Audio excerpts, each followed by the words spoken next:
نحمده ونصلي على رسوله الكريم أما بعد فقد قال الله تعالى في القرآن العظيم وفي القرآن المجيد بعد أعوذ بالله من الشيطان الرجيم بسم الله الرحمن الرحيم إنما المؤمنون الذين إذا ذكر الله وجلت قلوبهم وإذا تليت عليهم الآيات زادتهم إيمانا صدق الله العلي العظيم. எல்லாம் வல்ல இறைவன் செய்த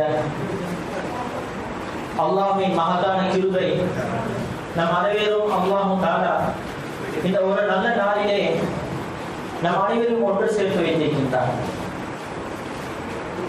மேலும் அல்லாஹ் தஆலா இந்த நல்ல நாளிலே முழு குர்ஆனையும் ஓதி முடிக்கப்பட்டு அதனை முழுமையாக கேட்க முடிக்கப்பட்ட நல்ல ஒரு தருணத்திலே அல்லாஹ்வுடைய ரஹ்மத்தை பெற்ற அருள்மக்களாக நாம் அனைவரும் அமைந்திருக்கின்றோம்.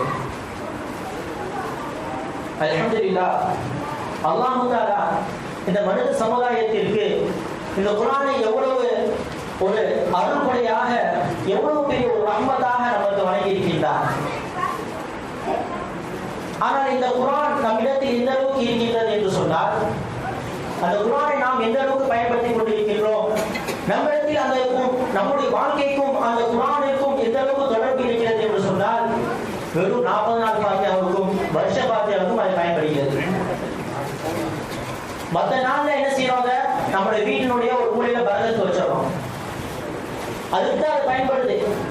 இன்னும் கொஞ்ச நாள் போச்சுன்னு சொன்னா, அது தூசி படிச்சிருச்சுன்னு சொன்னா, அதை கொண்டாந்து நேரம் பள்ளியாசத்துல வச்சிடறோம். யாராவது எடுத்து ஓதிக்குவாங்க, நமக்கு அதுக்கு சம்மந்தம் இல்லை. அந்த குர்ஆனுக்கு நமக்கு சம்மந்தம் இல்லை, யாரோ எடுத்து ஓதினா நம்ம நன்மோடு சேர்ந்துருமே. அந்த நேரம் நாம் இருந்து கொண்டிருக்கின்றோம்.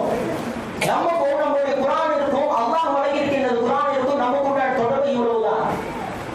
அந்த குர்ஆனை நாம் படிக்க வேண்டும், அதன்படி விளங்க வேண்டும், அதை அமல் செய்ய வேண்டும் என்பதை பற்றி நாம் யோசிப்பது கூட கிடையாது.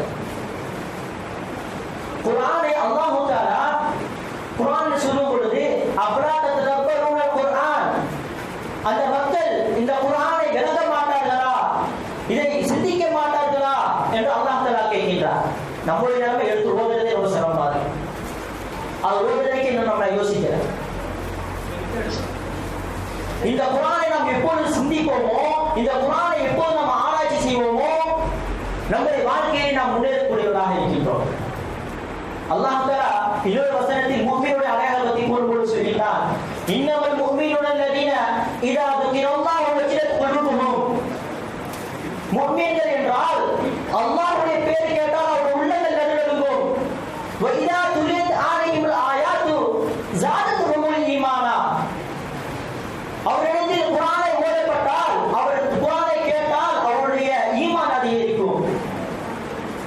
குர்ஆனை ஓத கேட்டால் காரணம் என்ன, அது எப்படி நம்ம விளங்க வேண்டும். குர்ஆனை வெறுமனே கேட்பது இல்லை, குர்ஆனை வெறும் படிப்பது மட்டும் கடமை இல்லை, குர்ஆனை வெறுதுவதும் நம்ம கடமை. என்னுடைய அறிவியல் ஆராய்ச்சி எந்த அளவுக்கு முன்னேறி கொண்டிருக்கின்றது, இந்த உலகம் எதை நோக்கி கொண்டு போய் கொண்டிருக்கின்றது, எந்த அளவுக்கு முன்னேற்றம் அடைந்திருக்கின்றது அறிவியலிலே. ஒரு காலம் இருந்தது, நம்முடைய சகோதரர்களுக்கு, நம்முடைய துருத்து சொந்தங்களுக்கு ஏதேனும் தொலைத்தொடர்பில் இருந்தால் சொன்னால், அவரிடத்தில் ஒரு செய்தியை சேர்க்க வேண்டும் சொன்னால் கடிதத்தின் மூலமாக பல நாட்கள் கற்று சென்று கொண்டிருந்தது. இதனுடைய அறிவியல் ஆராய்ச்சி எந்த அளவுக்கு முன்னேறிவிட்டது. எவ்வளவு அயல்நாட்டில் இருந்தாலும் சரி, அவர்களை முகம் பார்த்து பேசக்கூடிய நிலைமையில் இந்த அளவுக்கு அறிவியல் விஞ்ஞானம் வந்து கொண்டிருக்கின்றது. பெரும் முன்னேற்றம் அடைந்துவிட்டது. இதனுடைய ஒரு மூலக்கூறு, ஒரு அடிப்படை என்னவென்று சொன்னால், அதனுடைய ஆராய்ச்சி பீடம் எங்க இருக்கு என்று சொன்னால், அதனோட கட்டுப்பட்டது நம்முடைய குர்ஆன். நம்முடைய குர்ஆன் விஞ்ஞானத்திற்கும் அறிவியல் வளர்ச்சிக்கும் மற்ற எல்லா விஷயங்களுக்கும் ஒரு மூலக்கூறாக இருக்கிறது நம்முடைய குர்ஆன். காரணம் என்ன, நம்ம ஆராய்ச்சி செய்யறதை விட்டுட்டோம், மற்ற மக்கள் ஆராய்ச்சி செய்ய ஆரம்பிச்சிட்டாங்க. குர்ஆனை எடுத்து ஆராய்ச்சி செய்ய ஆரம்பிச்சாங்க, அதன் மூலமாக விஞ்ஞானத்தில் வளர்ந்து கொண்டே போய் கொண்டிருக்காங்க. நம்ம குர்ஆன் எடுத்து ஓதுற கூட நம்ம ஆசை வரதில்லை. ஒரு பெரிய தோல் நிபுணர், அதாவது தோலை ஆராய்ச்சி செய்யக்கூடிய ஒரு மனிதர், அவருடைய வாழ்வை பற்றி எடுத்து சொல்லும் பொழுது தான் எவ்வாறு இஸ்லாத்தை ஏற்றுக்கொண்டேன் என்பதை பற்றி சொல்கிறார். சொல்றாரு, நான் பல வருஷமாக நான் தோலை பற்றி ஆராய்ச்சி செஞ்சு கொண்டிருந்தேன். தோளுடைய விஷயங்களை பத்தி என்ன ஒரு ஆலோசனை சொன்னா, காயம் ஏற்படும் பொழுது, நமக்கு உடல்ல அடிபடும் பொழுது, நம்முடைய உடல்ல ஏதேனும் சிராய்ப்புகள் ஏற்படும் பொழுது வலி ஏற்படுகிறது. அது எங்கிருந்து ஏற்படுகிறது? நம்ம உடல்ல ஏற்படக்கூடிய வலி எங்கிருந்து ஏற்படுகிறது என்பதை பத்தி பல காலமாக நான் ஆராய்ச்சி செஞ்சு கொண்டிருந்தேன். கடைசியாக என்னுடைய ஆராய்ச்சி முடிவாக தெரிஞ்சு விட்டது, தோல் இருக்கிற நம்முடைய தோலுக்கு கீழே வலி உள்வாங்கி என்ற ஒரு நொரசு இருக்கு. நம்முடைய தோலுக்கு கீழே வலிவாங்கி வலியை உள்வாங்கக்கூடிய ஒரு நொரசு. அந்த நொரசுல நம்மளுடைய வலியை படும் பொழுது, நம்மளுடைய படக்கூடிய அடிகள் எல்லாம் படும் பொழுது அங்கிருந்து நம்மளுடைய வலி நரசு உடம்புக்குள்ள போகும். எப்ப அந்த தோலும் நீங்கி, அந்த தோலுக்குள்ள அந்த வலி உள்வாங்கி கூட அந்த நொரசு நீங்கிருச்சோ, இப்ப வெறும் சதையில ஒருத்தருக்கு எவ்வளவுதான் அடிச்சாலும் சரி, அந்த இடத்துல எவ்வளவு காயப்பட்டாலும் சரி வலி ஏற்படாது. இது பல காலமா ஆராய்ச்சி செஞ்சு அவர் சொல்றாரு, இந்த மாதிரி நான் என்னுடைய ஆராய்ச்சி தான் கண்டுபிடிப்பு. வலி ஒரு மனிதனுக்கு ஏற்படக்கூடிய காரணம் என்ன அப்படின்னு சொன்னா, அந்த மனிதனுடைய உடம்புல இருக்கக்கூடிய தோல் தான் அப்படின்னு சொல்லும் பொழுது, அப்போ அங்க இருந்த ஒருத்தர் சொன்னாரா, இதுதான் அல்லாஹ் முன்னாடியே குர்ஆன்ல சொல்லிட்டானே. அல்லாஹ் முன்னாடியே குர்ஆன்ல சொல்லியிருக்கான். அல்லாஹ் என்ன சொல்றான், இன்னல்லதீன கஃபரு பிஆயாத்தினா, நாம் நம்முடைய அத்தாட்சியான இந்த குர்ஆனுடைய வசனங்களை யார் மறுத்தார்களோ, யார் புறக்கணித்து விட்டார்களோ, சௌஃப நுஸ்லீஹிம் நாரா, அவங்களை நாம நரகத்துல கண்டிப்பா நாம் கொளுத்துவோம். அல்லாஹ் என்ன சொல்றான், யார் இந்த குர்ஆன் வசனங்களை யார் மறுக்கிறாங்களோ அவங்க நாம் கண்டிப்பா நரகத்துல நாம் கொளுத்துவோம். பொருந்தி குள்ளமா நெறிஞ்சு ஜுலுதுவோம். எப்ப அந்த நரக நெருப்பு மூலமாக அவருடைய தோள்கள் எல்லாம் கருகி போட்டு விடுமோ, அவருடைய தோள்கள் எல்லாம் கரிஞ்சு எல்லாமே இல்லாமல் ஆகி போய் விடுமோ, பத்தல்லாஹும் ஜுலூதன் கைரஹா, அவருக்கு என்ன செய்வோம், மறுபடியும் இன்னொரு வேறொரு தோலை நாம் பொருத்துவோம். உடம்புல என்ன செய்வோம், இன்னொரு தோலை நம்ம பொருத்துவோம். எதுக்காக வேண்டி, எதுவும் கூட அதான் அவங்க வேதனை சுவைக்க வேண்டும் என்பதற்காக. இதிலிருந்து அல்லாஹ் நமக்கு என்ன சொல்ல வரேன்னு சொன்னா, எப்ப நரகத்துல நெருப்பு கரிஞ்சிருச்சோ, ஒரு தோல் ஃபுல்லா கரிஞ்சு போச்சோ, இதுக்கப்புறம் தோல் இல்லைன்னு சொன்னா அவருக்கு வலி வேதனை ஏற்படாது. அந்த நரகவாசி வேதனையை அனுபவிக்க மாட்டாரு. அப்ப வேதனை அவர் மறுபடியும் அனுபவிக்கணும், வேதனை திரும்பி அவர் பெறணும் என்பதற்காண்டி மறுபடியும் ஒரு கோடை அவன் மேல பொருத்தப்படுது, மறுபடியும் தோலை பொருத்தப்படுது, மறுபடியும் புது தோல் அவனுக்கு கொடுக்கப்பட்டு மறுபடியும் அவனுக்கு வேதனை செய்யப்படுகிறது. எதுவும் கூட அதான் வேதனை மறுபடி சோதிச்சு கொண்டே இருக்கணும், அது வேதனை அனுபவிச்சு கொண்டே இருக்கணும். என்னுடைய வசனங்களை மறுத்தே அதனுடைய தண்டனையாக அல்லாஹ் என்ன செஞ்சு கொடுத்துருக்கான். அல்லாஹ் சொல்லி இந்த ஆயத்தை நான் எப்போ கேட்டனோ நான் இஸ்லாத்தை எடுத்துட்டேன். அந்த தொழில் என்ன சொல்றாரு, ஆராய்ச்சி பேர் சொல்றாரு, நான் இந்த ஆயத்தை எப்போ நான் கேட்டனோ, என்னுடைய பலகால ஆராய்ச்சியை நான் அல்லாஹ் தான் ஒரே வார்த்தையை சொல்லி நம்ம சிந்திக்க விட்டுட்டோம். நம்ம குர்ஆனை எடுத்து ஆராய்ச்சி செய்ய மறந்துட்டோம். எவ்வளவு பெரிய ஆராய்ச்சி நிபுணர்கள் சரி, எந்த குர்ஆன் இந்த மாதிரி பல ஆராய்ச்சி நிபுணர்கள், பல விஞ்ஞானிகள் இந்த குர்ஆன் ஆராய்ச்சி செஞ்சது காரணமா இஸ்லாத்தை எடுத்து கொண்டிருக்காங்க, இஸ்லாத்துல வந்துட்டாங்க. காரணம் என்ன, குர்ஆன் ஆராய்ச்சி செஞ்சாங்க. குர்ஆன் எடுத்தவருடைய வசனங்களை, ஒவ்வொரு வசனங்களை அல்லாஹ் இங்க என்ன சொல்ல வரா, இங்க என்ன நம்மளை குறிப்பிடுதான், இதனுடைய விளக்கம் என்ன, இந்த வசனத்துடைய விளக்கம் என்ன என்று ஒன்று ஆராய்ச்சி செய்ய ஆரம்பிச்சாங்க. இன்னும் நாசாவுடைய முழு பங்களிப்பாக இந்த குர்ஆன் ஆராய்ச்சி செய்யப்பட்டு கொண்டிருக்கிறது. ஆராய்ச்சி மையத்தில் இந்த குர்ஆன் மூலமாக பல விஞ்ஞானங்கள் அறிவிக்கப்பட்டிருக்கிறது, பல விஞ்ஞானங்கள் கண்டுபிடிக்கப்பட்டு கொண்டிருக்கிறது. அடிப்படை குர்ஆனாக இருக்குது. நம்ம குர்ஆனை விளங்குறது இல்லை, நம்ம குர்ஆனை வெறும் ஓடுறது, அவ்வளவுதான். அதோடைய நிலைமை நம்ம விட்டுட்டோம். குர்ஆனை ஆராய்ச்சி செய்யறதும் கடமை. அது மூலமா அல்லாஹ் நம்மளுக்கு மனிதனுக்கு என்ன சொல்ல வரா, மனிதனுக்கு அல்லாஹ் அறிவுன்னு ஒன்று கொடுத்துருக்கு. அல்லாஹ் மற்ற ஜீவராசியோட உயிரிழமாக கருதக்கூடிய ஒரே காரணம், மனிதனுக்கு அல்லாஹ் அந்த அறிவின ஒரு ஆற்றலை கொடுத்துருக்கு. அதை நம்ம சிந்திக்கணும், ஒவ்வொரு பேரும் கடமைப்பட்டது. இன்னொரு வசனத்துல அல்லாஹ் கூறுகிறான், அதாவது மக்களை பார்த்து ஒரு உதாரணமா சொல்லும்போது சொல்றான், யா அய்யுஹன் நாசு துரிப மஸலுன் ஃபஸ்தமஉ லஹு, ஓ மக்களே, உங்களுக்கு ஒரு உதாரணத்தை நாம கூறப்படுகிறோம். ஃபஸ்தமஉ லஹு, அதை செவிதாழ்த்தி நீங்க கேளு.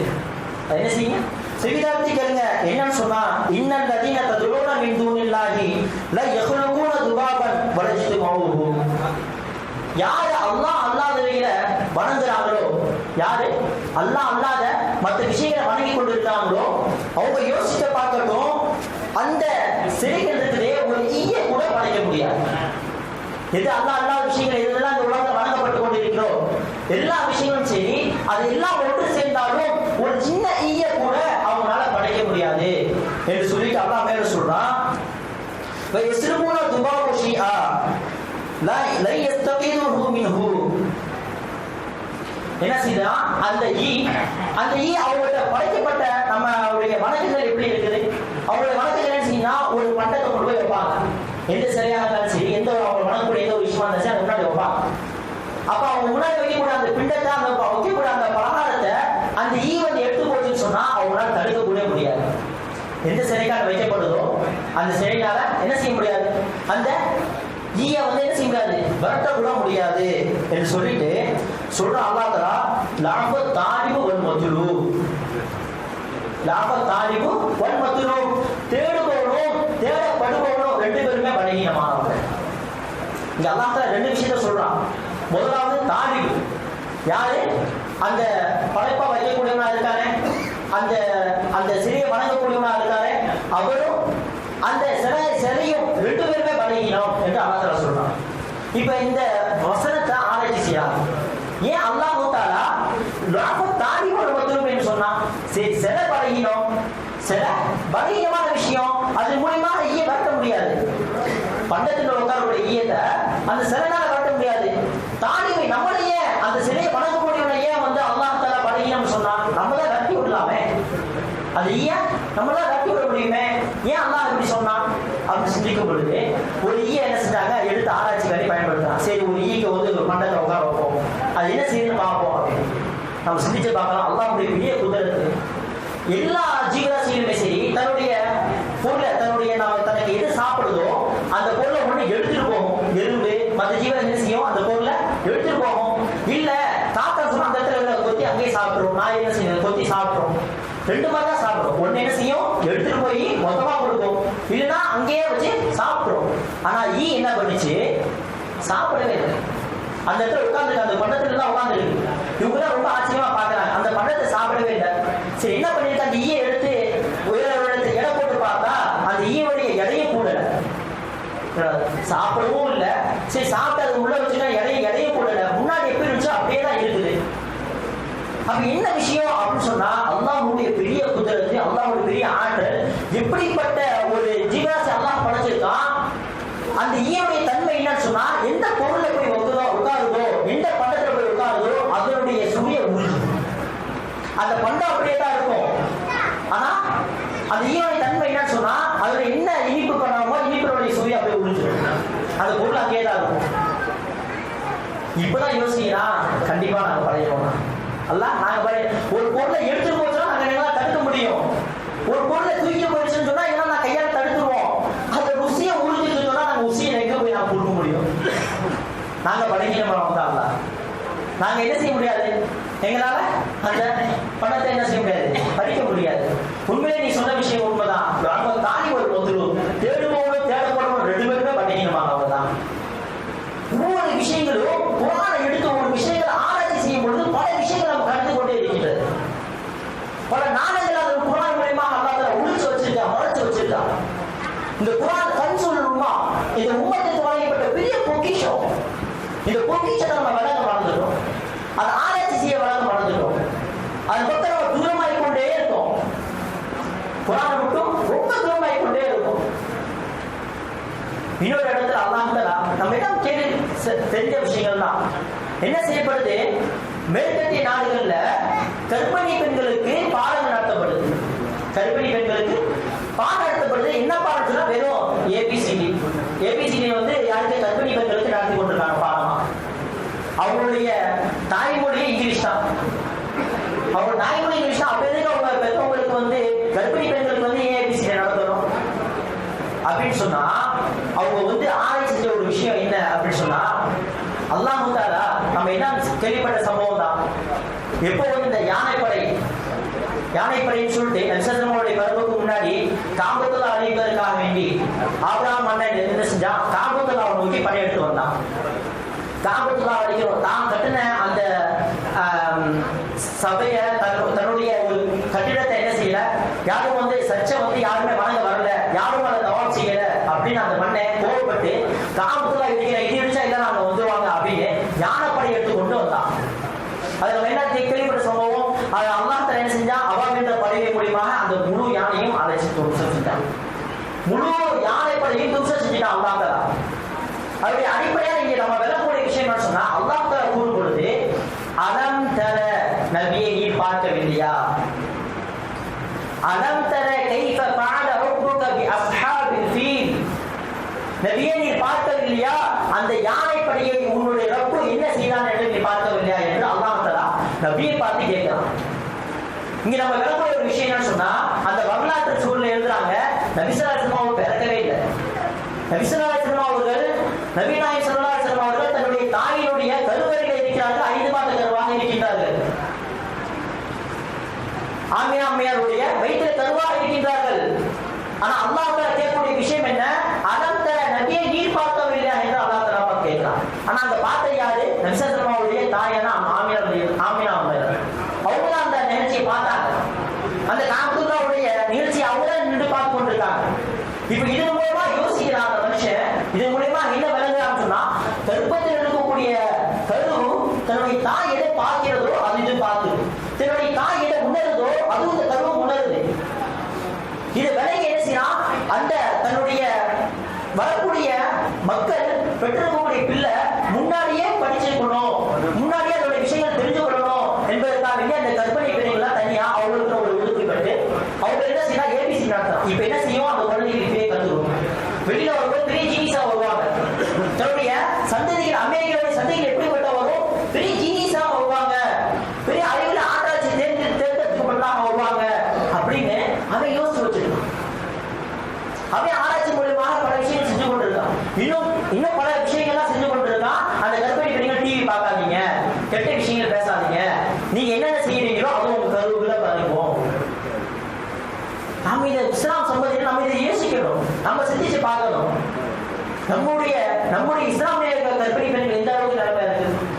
அந்த கர்ப்பிணமான நேரத்துல கூட நம்ம குர்ஆன் ஓதுறது இல்லை, நல்ல விஷயங்களை பேசுறது இல்லை, டிவிகளையும் மற்ற அனாச்சாரமான விஷயங்களை பார்த்து கொண்டு பேசிக்கொண்டு நம்ம என்ன செஞ்சு கொண்டிருக்கோமோ அதுதான் நம்மளுடைய பெரிய செய்யுது.